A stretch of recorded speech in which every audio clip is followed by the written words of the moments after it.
अरे आ गई तू? अभी तो सुबह के 7 ही बजे। इतनी जल्दी कैसे गया? तेरे यार ने तेरे को छोड़ दिया? इतनी जल्दी कैसे मुंह काला करके आ गई तू? तेरे वजह से। उसको पता है ना तू कितना निकम्मा है। मुझे ही तेरा ध्यान रखना पड़ता है। तेरा खाना पीना, ये रात भर जो दारू तेरी चलती है ना, सब मुझे ही देखना पड़ता है ना।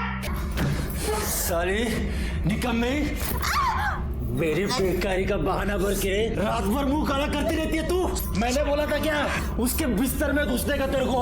मैंने बोला था। वो क्या करे? सारी इज्जत मिट्टी में मिला दी मेरी। तेरी इज्जत का इतना ख्याल है ना तुझे, तो जाके कुछ काम कर। यहाँ घर बैठकर मुझ पर शक करता है और बदनाम करता रहता है मुझे।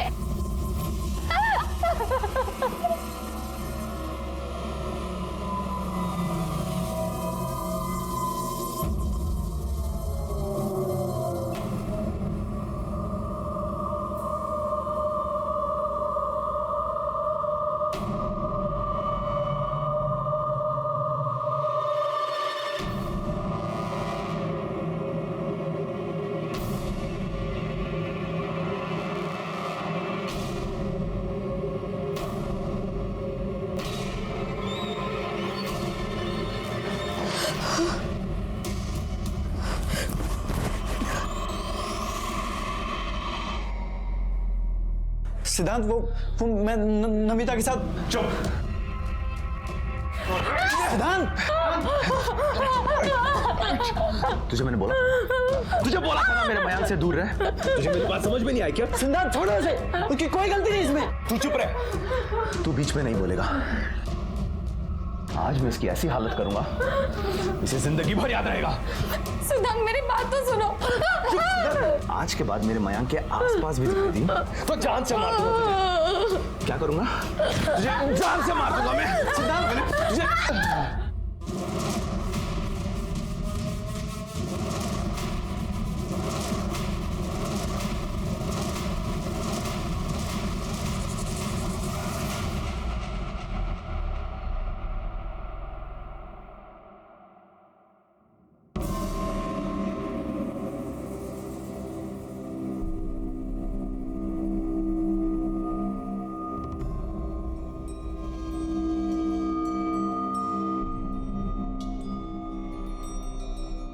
अभी तो तेरे को इतने में ही छोड़ा है। अभी भी नहीं सुधरी ना तू, तो देख तेरी क्या हालत करता हूं मैं, समझी ना?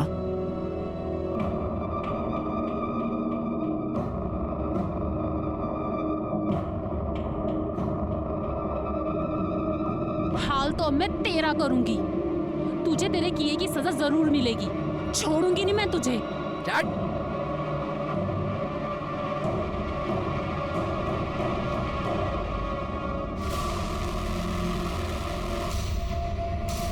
सिद्धांत, सिद्धांत दरवाजा खोल।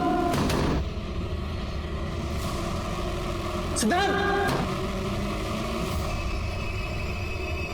सिद्धांत, सिद्धांत दरवाजा खोल।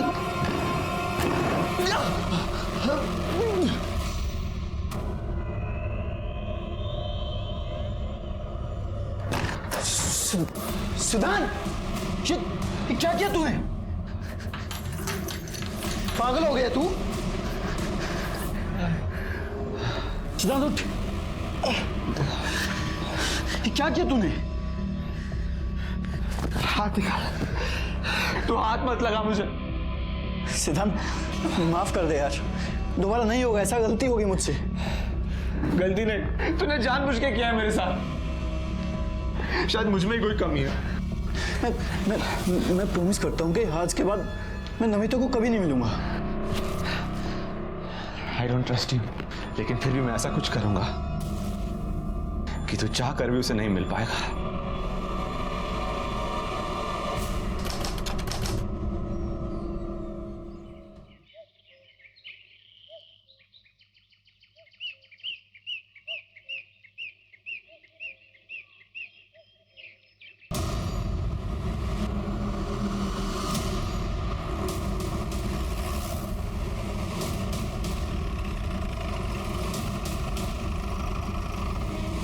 सर यहाँ की 2 ड्रम्स है जिसमें कुछ केमिकल है, जिसमें से अजीब सी बदबू आ रही है और वहाँ खून के कुछ धब्बे हैं, लेकिन कहीं भी बॉडी नहीं मिली।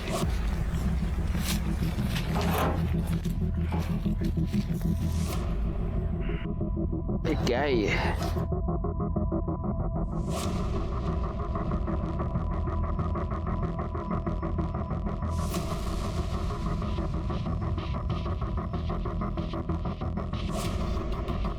डेड बॉडी इसलिए नहीं मिली गायकवाड़ क्योंकि शायद डेड बॉडी के टुकड़े करके उसे इस केमिकल में डाल दिया गया है और वो बॉडी इस केमिकल में घुल गई है। अब ये पता करना होगा कि ये बॉडी किसी जानवर की है या किसी इंसान की। वो खून के धब्बे क्या बोल रहे थे? सर यहाँ पे कुछ मांस के टुकड़े भी मिले हैं, ये देखिए। खून भी सूख चुका है, लेकिन जिस मात्रा में यहाँ पे खून है लगता है बॉडी को यहीं काटा गया होगा। फॉरेंसिक टीम को बुला। हमें सबसे पहले ये पता करना होगा गायकवाड़ कि इतनी भारी मात्रा में ये केमिकल यहाँ पर कैसे आया और ये केमिकल एग्जैक्टली है क्या। दूसरी बात ये कि ये बॉडी एग्जैक्टली किसकी है। क्या? सारी इज्जत मिट्टी में मिला दी उसने। साहब, उस दिन के बाद मेरी दोबारा उससे बात नहीं हो पाई। वो ना ही गांव में आया और ना ही फिर उसका कभी फोन लगा। तो आपका बेटा अमित शादीशुदा है और यहाँ हमारे चंदन नगर में अपनी बीवी के साथ रहता है। हाँ साहब। तो आपने उसकी बीवी से बात की? उसे तो पता होगा ना वो कहाँ है। साहब, अगर वो घर में मिलती तो पूछता ना। साहब, वो तो खुद ही गायब है। क्या मतलब पति पत्नी दोनों गायब है? हाँ साहब, पता नहीं सब क्या हुआ, लेकिन ये रेखा है वो हमारे जात की नहीं है।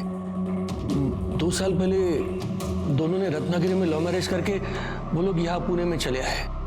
अमित ने 2 साल पहले मेरे मर्जी के खिलाफ रेखा से शादी की थी, इसलिए मैं उससे थोड़ा नाराज था। लेकिन साहब, अमित मेरा इकलौता बेटा है, उसके अलावा मेरा कोई नहीं है। अमित और रेखा डॉक्टर प्रदीप लेले के यहाँ काम करते थे, ठीक ठाक कमा लेते थे। लेकिन फिर आखिरी बार जब मेरी अमित से बात हो गई तो मुझे पता चला कि कुछ ठीक नहीं है। वो बहुत ही दुखी था, बहुत परेशान था।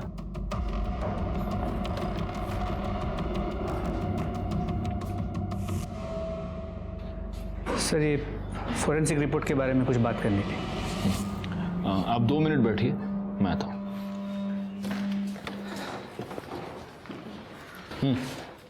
सर, उन 2 ड्रम में जो गली हुई बॉडी मिली थी उसके फोरेंसिक रिपोर्ट के मुताबिक वो किसी इंसान की ही बॉडी है। पर हाँ सर, उन दोनों ड्रम में जो केमिकल मिला था वो कॉन्सेंट्रेटेड कैसे था, जिससे उस बॉडी को डिस्ट्रॉय किया गया ताकि मरने वाली का नामो निशान न रहे। जी सर। और सर, रिपोर्ट के मुताबिक मर्डर बॉडी मिलने से 3-4 दिन पहले हुआ था। मतलब पॉसिबल है कि ये मर्डर 6 या 7 तारीख को हुआ हो। खैर, एक काम करो सर, सबसे पहले तो ये पता करो कि इतनी भारी मात्रा में एसिड आया कहाँ से। Yes sir. शहर में जितने भी सप्लायर्स हैं उन सबसे पता करो। Yes sir. गायकवाड़, तुम आओ जरा मेरे साथ। हाँ, नंतर बोल दो। हाँ, बताइए। साहब, बताना क्या है, मैं तो सिर्फ यही चाहता हूं कि आप मेरे बेटे को ढूंढ दीजिए। साहब, मुझे पूरा यकीन है कि डॉक्टर लेले ने और रेखा ने मेरे बेटे को गायब कर दिया है और वो रेखा कहीं छुप गई है। आप इतने यकीन के साथ कैसे कह सकते हैं कि आपके बेटे को रेखा और डॉक्टर लेले ने गायब किया है? रेखा भी तो गायब है। ऐसा भी तो हो सकता है कि आपने और आपके बेटे ने मिलकर रेखा को गायब किया है और अब आपका बेटा अंडरग्राउंड हो गया है और आप यहाँ पर उसकी मिसिंग कंप्लेंट लिखवाने आए हैं ताकि हमको आप दोनों पर शक ना हो। साहब, आप ये क्या कह रहे हैं साहब? मैं तो अपने बेटे की कंप्लेंट लिखवाने आया था और आप उल्टा मुझे ही फंसा रहे हैं। सब आप ही बताइए, मतलब इतना बड़ा ब्यूटी पार्लर कौन किसी को फ्री में चलाने के लिए देगा? साहब, अमित ने मुझे पूरी बात बता दी थी। बेटे की मजबूरी में मैं आपसे मिलने आया। पता नहीं मेरा बेटा कहाँ होगा, किस हाल में होगा। आप उसे ढूंढने की बजाय मुझ पर शक कर रहे हैं। देखिए, हमारा काम सवाल पूछना है और हम हमारा काम कर रहे हैं। फिलहाल आप एक काम कीजिए, अमित और रेखा दोनों की डिटेल्स यहाँ पर लिखवा दीजिए। जैसे ही हमें कुछ भी पता चलेगा हम आपको इन्फॉर्म कर देंगे। शंकर के मुताबिक उसकी अमित से आखिरी बार बातचीत 6 तारीख को हुई और 6 तारीख के बाद अमित और रेखा दोनों गायब हैं। वो जो एसिड में डालकर लाश डिस्ट्रॉय की गई थी, उसके फॉरेंसिक रिपोर्ट के मुताबिक वो मर्डर भी तो 6 या 7 तारीख को ही हुआ था। कहीं ये दोनों केसेस कनेक्टेड तो नहीं है? एक काम करो गायकवाड़, फॉरेंसिक टीम को लेकर अमित के घर जाओ और वहां से डीएनए सैंपल्स कलेक्ट करो।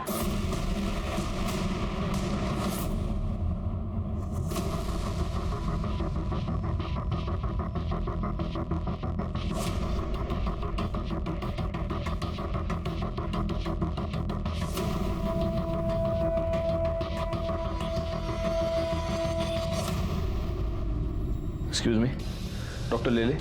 जी वो अंदर पेशेंट के साथ है। डरने की जरूरत नहीं, दवाई से ठीक हो जाएगा। कम इन, मैं लिख के दूं। डॉक्टर ले ले। यस हमें आपसे जरा बात करनी है। जी। शंकर बकवास कर रहा है सर। मुझे लगता है कि अमित और शंकर दोनों ने मिलकर रेखा को गायब किया है। ये बाप बेटे दोनों घटिया इंसान हैं। तो आपका यह कहना है कि शंकर ने आपके और रेखा के बारे में जो कुछ भी कहा वो सब झूठ है? सर रेखा मेरी बेटी जैसी है, वो बहुत ही मेहनती और ईमानदार लड़की है। कमाल है डॉक्टर साहब, लेकिन जो आपकी बेटी जैसी है वो इतने दिनों से गायब है और आपने कंप्लेंट तक नहीं लिखवाई। नहीं, मैं दरअसल आपके पास आने वाला था कंप्लेंट लिखवाने के लिए। मैं तो खुद हैरान हूं कि वो कैसे गायब होगी, कहां गायब हो गई। पार्लर में काम करने से पहले वो मेरे क्लिनिक में कंपाउंडर थी। कितना मारा है उसने तुम्हें? आज क्यों मारा? सर पैसे मांग रहा था वो, मेरे पास थे ही नहीं तो कहाँ से देती। यहाँ जो पगार मिलती है उससे बड़ी मुश्किल से घर चलता है, ऊपर से उसके दारू के खर्चे। देखा कब तक उस शराबी की मार सहती रहोगी? तुम उसकी पुलिस में कंप्लेन क्यों नहीं करती? नहीं कर सकती सर। सर उसने मेरे लिए अपना घर, अपने बाबा को छोड़ दिया। मैं उसको बहुत प्यार करती हूँ, वो सुधर जाएगा। एक बार मुझे काम मिल जाए ना कुछ और, तो पैसों की दिक्कत खत्म हो जाएगी और सब कुछ सही हो जाएगा। इसमें मैं तुम्हारी कुछ मदद कर सकता हूँ। मेरी वाइफ माधुरी का एक ब्यूटी पार्लर है। 6 महीने पहले उसकी डेथ हो गई, तब से बंद पड़ा हुआ है। अगर तुम उसे संभाल सको तो देख लो। इसका मतलब उसने पार्लर ज्वाइन कर लिया, उसके बाद उसकी ये सारी प्रॉब्लम सॉल्व हो गई? नहीं सर, हालत और बिगड़ गई। सब ये इस वीक की बैलेंस शीट और ये कैश। वाह रेखा, जब से तुमने पार्लर संभाला है अच्छा खासा बिजनेस हो रहा है। ये सब तुम्हारी मेहनत का नतीजा है। Thank you so much. अरे सर, आप थैंक यू क्यों बोल रहे हैं? थैंक यू तो मुझे आपको बोलना चाहिए। अगर आप पार्लर में मुझे मैनेजर की नौकरी नहीं देते तो पता नहीं मेरा क्या होता। नहीं नहीं, यू डिजर्व इट। वाह वाह वाह वाह वाह, चलने दो साली, तेरे से बात करने के लिए बोला। छोड़ो इसे, तुम बुला रही थी। अभी देख क्या कर रहे हो? और तेरे यार को देख के बड़े दांत दिखा रही है तू, हैं? कितना पैसा देता है तू? कितना पैसा देता है? इतना पैसा देता है इसको ये सब करने के लिए? बोल बोल साली, बाहर निकालो इसे। बाहर जाऊं मैं? क्यों बाहर जाऊं? ताकि तुम दोनों इधर रंगरलिया मना सको? हाँ साली, मेरी बीवी होके भी शर्म नहीं आती तेरे को? शर्म नहीं आती? हमारा फैमिली मैटर है। तुम चलो अमित, घर चलो। तेरे को मैं तो देख लूंगा, तेरे को देख लूंगा मैं। साला इधर लेके सब। सर पता नहीं इस जाहिल अमित के दिमाग में किसने बात डाल दी कि मेरे और रेखा के बीच में कुछ चल रहा है। सर मुझे लगता है उस पागल ने ही रेखा के साथ कुछ कर दिया है। आप अमित को ढूंढो सर। लेकिन एक बात माननी पड़ेगी डॉक्टर साहब, आप बड़े कमाल के एम्प्लॉयर हैं। अपने सारे एम्प्लॉयज का इतना ख्याल कौन रखता है ना? या फिर आप सिर्फ रेखा का ख्याल रखते थे? मतलब उसके केस में कुछ स्पेशल था? नहीं, क्योंकि आप कह रहे हैं कि आपकी बेटी जैसी थी, लेकिन वो लड़की पिछले 6 दिनों से गायब है और आप कंप्लेन लिखवाने की बस सोच रहे थे। रेखा 1 हफ्ते की छुट्टी लेकर गई थी, इसलिए कब वो गायब हो गई मुझे पता ही नहीं चला। पिछले 1 हफ्ते में उसने मुझे कांटेक्ट ही नहीं किया। साहब रेखा का आदमी अमित एक नंबर का कान का कच्चा है साहब। तब पता नहीं किसी ने उसको डॉक्टर साहब और रेखा के बारे में क्या बात कह दी, लेकिन साहब मैं बताऊं आपको, रेखा को साहब अपनी बेटी की तरह मानते थे और हमेशा उसकी मदद करते थे। और साहब उसकी क्या, वो सबकी मदद करते थे। यहाँ तक कि जब रेखा ने उनसे विनती की कि उसके पति अमित को काम पे रख ले तो उन्होंने उसको ड्राइवर भी रख लिया। अमित को आखिरी बार कब देखा था? साहब 7-8 दिन पहले देखा। लात मारता हूं मैं, नहीं चाहिए तेरी नौकरी। निकल, पैसा निकाल मेरा। निकल, दफा हो जाए यहाँ से। जाता हूँ, लेकिन तेरे को छोड़ूंगा नहीं मैं, समझा ना तू? छोड़ेगा नहीं तेरे को मैं। और साहब वो जैसे पगार लेके गया ना साहब, तब से वो वापस नहीं आया और रेखा भी तब से नहीं आई। ये अमित ने छोड़ के जाने के बाद तुम्हारे साहब ने कोई और ड्राइवर नहीं रखा? नहीं, अभी तक नहीं रखा। और साहब मुझे लगता है कि अब वो रखेंगे भी नहीं, क्योंकि साहब ने 2 ड्राइवर रखे, दोनों ही मक्कार निकले। 2 ड्राइवर? कि दूसरा कौन है? साहब अमित से पहले इकबाल नाम का ड्राइवर था साहब वो भी बहुत कमीना था। रेखा पर उसकी हमेशा गंदी नजर रहती थी। हाँ। ये रेखा, मैं तेरा ड्राइवर नहीं हूँ, डॉक्टर साहब का हूँ। मालकिन बन के पीछे बैठ रही है। आ गया, हाँ आ गया।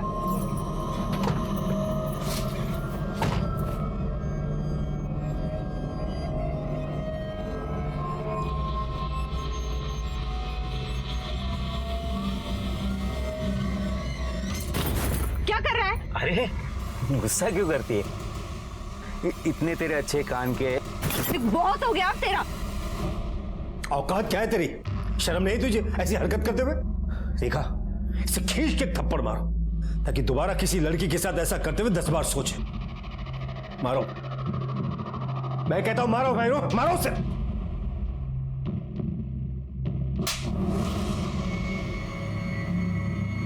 ला, गाड़ी की चाबी ला, निकाल जल्दी और दफा हो जा। तुम्हारा देखना नहीं यहां पर, समझा? चल निकल यहां से। ये बुढ़े पागल हो गए तू लड़की के चक्कर में। लड़की से थप्पड़ मरवाता है, छोड़ूंगा नहीं तुझे। चल निकल यहां से, दफा हो जा। देख मैं क्या करता हूं। मैं देख लूंगा, जा देख। मैं देखता हूं, चल निकल यहां से। तो रेखा की वजह से ही इस इकबाल को भी तुम्हारे डॉक्टर साहब ने काम से निकाल दिया? हाँ साहब।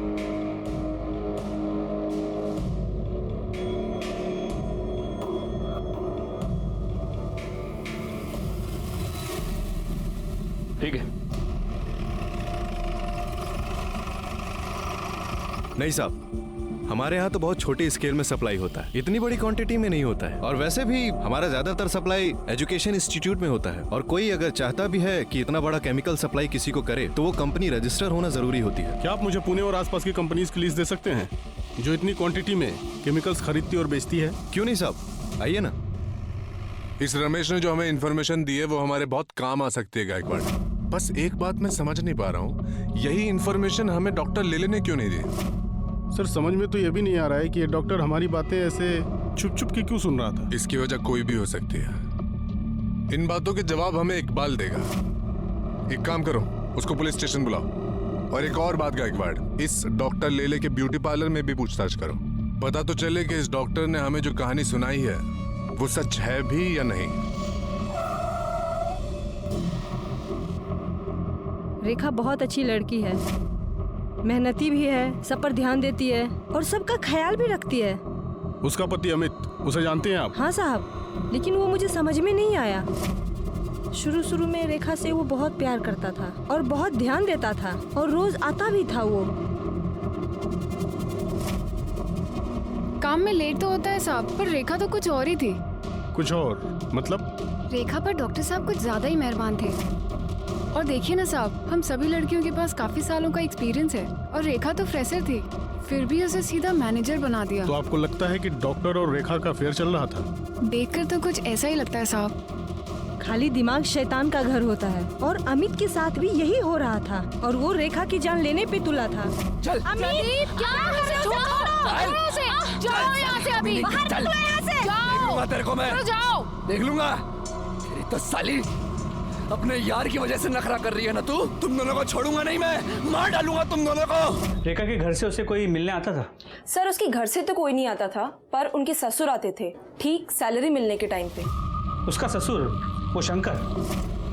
जी सर, रेखा हर महीने 10 से 20 हजार रुपए अपने ससुर को देती थी। ये तेरी मेरे बेटे को फंसाने की कीमत है। लेकिन वो इतने सारे पैसे उसे देती क्यों थी? ये सब तो उसने कभी नहीं बताया। यहाँ पार्लर में रेखा सबसे ज्यादा बात किससे करती थी? सुनीता से। पर सुनीता आज पार्लर में नहीं है, शादी में गई है ना, इसलिए छुट्टी पर है। सर ये शंकर तो खिलाड़ी लग रहा है। तो ये बिल्कुल पॉसिबल है कि शंकर ने अपने बेटे अमित के साथ मिलकर रेखा को मारा हो और फिर वो अंडरग्राउंड हो गया। और इस अमित का फोन 5 तारीख से स्विच ऑफ आ रहा है। लेकिन रेखा को मारने का मोटिव जितना शंकर और अमित के पास है उतना ही डॉक्टर लेले के पास भी तो है। क्योंकि अगर डॉक्टर लेले और रेखा का अफेयर था तो उस अफेयर के पब्लिक हो जाने के डर से, बदनामी के डर से लेले ने रेखा को मारा होगा। बैकवर्ड, सबसे पहले तो हमें यह पता करना होगा कि वो लाश वाकई रेखा की है भी या नहीं, या किसी और की है।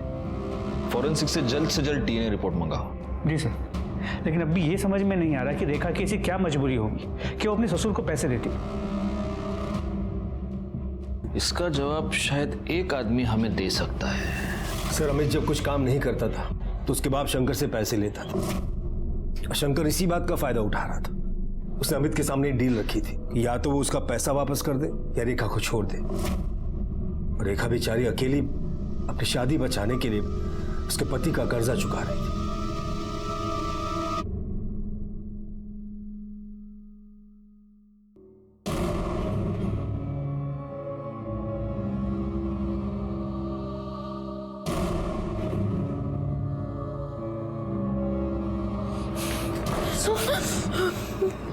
मैंने कहा था तुझसे इससे दूर रहे, लेकिन तू ऐसे नहीं मानेगी। अब देख मैं तेरे साथ क्या करता हूँ। सिद्धांत, क्या कर रहा है यार? सब लोग देख रहे हैं। तू एक सेकंड मेरी बात सुन। मैं हाथ छोड़ मेरा। सिद्धांत, मेरे लिए प्लीज बैठ के बात करते हैं। सब लोग देख रहे हैं, प्लीज मेरे लिए प्लीज बैठ। मैं बताता हूँ ना, बैठ। अमिता, सिद्धांत, मैंने इसे बुलाया यहाँ पे मिलने के लिए, इसे ये बताने के लिए कि मैं इसके साथ कोई रिश्ता नहीं रखना चाहता। झूठ मत बोल मयंक। ठीक है सिद्धांत, अगर तुझे यकीन नहीं है तो तेरे सामने बात कर लेते हैं। देखो नमिता, मैं अब तुमसे कोई रिश्ता नहीं रखना चाहता।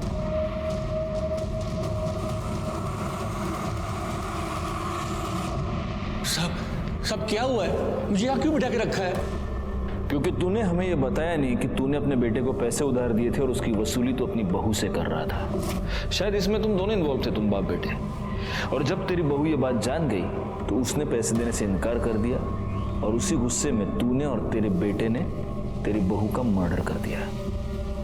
अब बता, रेखा को कैसे मारा? और ये भी बता कि तेरा बेटा अमित अभी कहाँ छुपा बैठा है। साहब, मैं क्यों मारूंगा रेखा को?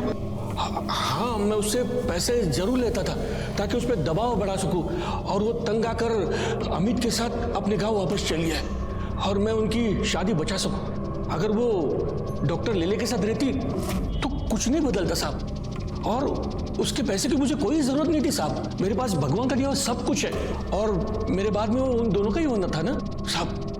मैं सच कह रहा हूँ, मैंने कुछ नहीं किया। और अमित और रेखा कहाँ है मुझे नहीं पता। सच बोल रहा हूं साहब। डॉक्टर लेले ने रेखा को अपने पार्लर का इंचार्ज बना दिया, जिससे रेखा की फाइनेंशियल प्रॉब्लम सॉल्व हो गई। लेकिन उसके बाद रेखा का ससुर शंकर रेखा से पैसे मांगने लगा और रेखा का पति अमित रेखा पर शक करने लगा। अब रेखा और अमित दोनों गायब है।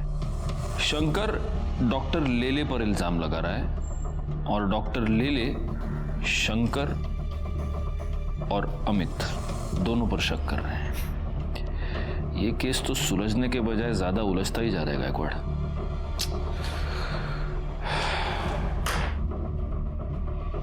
हमारे पास बहुत सारे डॉट्स हैं, लेकिन इन डॉट्स को जोड़ने वाली कोई कड़ी हमारे पास नहीं है। 2 लोग गायब हो चुके थे और हमारे हाथ एक लाश लगी थी। हम इस बात को लेकर भी श्योर नहीं थे कि वो लाश इन्हीं दोनों में से किसी एक की थी या नहीं। हम हर छोटी से छोटी पॉसिबिलिटी को चेक कर रहे थे और तभी हमारे हाथ डीएनए रिपोर्ट आई, जिसने हमारा काम थोड़ा सा आसान कर दिया। क्योंकि डीएनए रिपोर्ट से साबित हो गया कि जिस लाश के टुकड़े करके उसे एसिड में डिस्ट्रॉय किया गया था वो लाश रेखा की ही थी। अब सवाल यह था कि रेखा को इतनी दर्दनाक मौत किसने दी और क्यों दी? अमित कहाँ था? क्या अमित ने ही रेखा को मारा था और अब वो गायब था? ये सारे सवाल अभी भी बने हुए थे। तभी हमारे हाथ एक ऐसी लीड लगी जिसने इस केस को एक नई दिशा दे दी। साहब साहब मारो मत साहब बता दो साहब माना अपन ने बदतमीजी किया था, लेकिन उसने भी तो साहब सब लोगों के सामने अपन को थप्पड़ मारी ना साहब, इसलिए हिसाब बराबर हो गया ना साहब। ये सब बराबर हुआ नहीं, तूने बाद में किया। उसने तुझे थप्पड़ मार के तेरी बेइज्जती की थी और तूने उसे धमकी दी थी। छोड़ूंगा नहीं तुझे, चल से दफा। और उस धमकी को तूने उसे मार के पूरा किया है ना? अरे नहीं साहब मैंने वो गुस्से में बोला था साहब। माना अपन ने गलती की, लेकिन अपने को क्या लगा वो अगर डॉक्टर साहब के साथ चक्कर चला सकती है तो अपना भी हाथ अगर उसको लगाए तो वो क्यों बुरा मानेगी।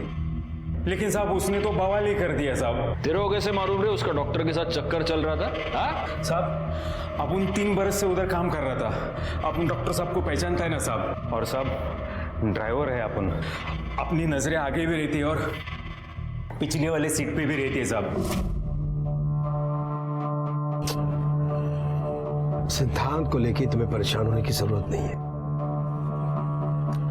मैं हूं ना, सब संभालूंगा।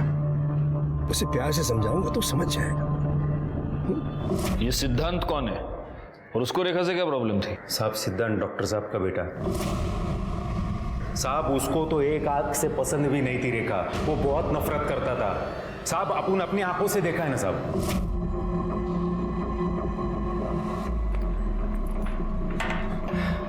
आउट।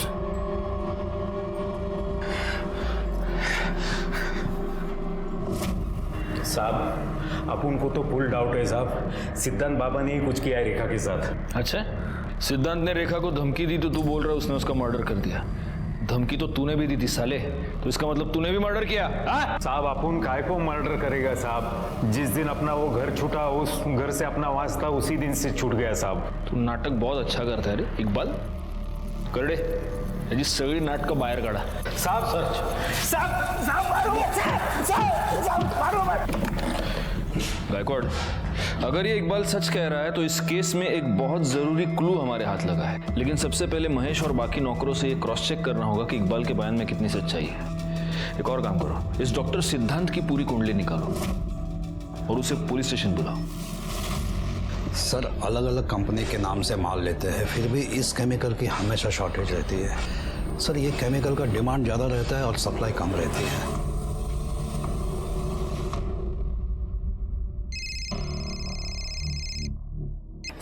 हाँ बोला सर, एक खास इन्फॉर्मेशन मिली है।